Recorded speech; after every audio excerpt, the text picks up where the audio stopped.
ગૌમાતા જય ગોપાલ. ભારતીય વેદલક્ષણા ગૌમાતા દ્વારા પ્રાપ્ત થતું ગોબર. આપણે શું જાણીએ છીએ કે વેદલક્ષણા ગૌમયમાં લક્ષ્મીજીનો વાસ છે અને જેના દહનથી વાતાવરણમાં અનેક ગણું પ્રાણવાયુનો સંચાર થાય છે. આ ગૌમાતાનું ગોબર પથમેડા ગૌશાળાનું શુદ્ધ વેદલક્ષણા ઘી અને હવન સામગ્રી મિશ્રિત કરીને અમે એક હવન છાણું બનાવવા જઈ રહ્યા છીએ, જે નિત્ય પૂજામાં પણ ઉપયોગમાં લઈ શકાશે.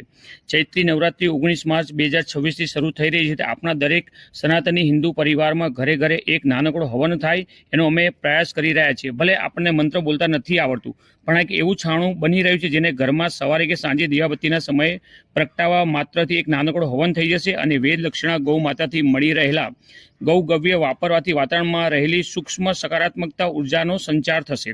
આ ચૈત્રી નવરાત્રિમાં આપની આસપાસ સોસાયટી, મંદિરમાં કે હોમ હવન માટે વાપરવામાં આવતી હવન સામગ્રીમાં આ પ્રકારના શુદ્ધ છાણા અને સામગ્રીનો ઉપયોગ કરવા નમ્ર નિવેદન છે. સામગ્રી કીટની ડિટેલ અને મોબાઈલ નંબર સ્ક્રીન પર આપવામાં આવી રહ્યું છે. શ્રી ગોધામ મહાતીર્થ પથમેડા દ્વારા સંચાલિત ગૌશાળા શ્રી સુરભી શક્તિપીઠ, ભાટ ગામ, ગાંધીનગર, જ્યાંથી આ કીટ પ્રાપ્ત થઈ